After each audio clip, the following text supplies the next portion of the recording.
Corinthians 12, verse 9 to 10 in the prayer form. Heavenly Father, I thank you that your grace is sufficient for all my needs. My Lord, help me to recognize and rejoice joyfully in the knowledge that your power is made perfect in my weaknesses.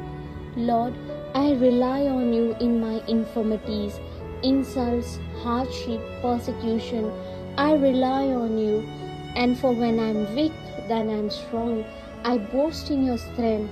Thank you for your amazing grace that has the power to give me the victory over every situation.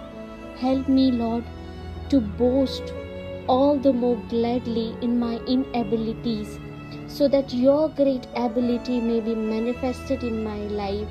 Lord, let everything I do be to your praise and glory.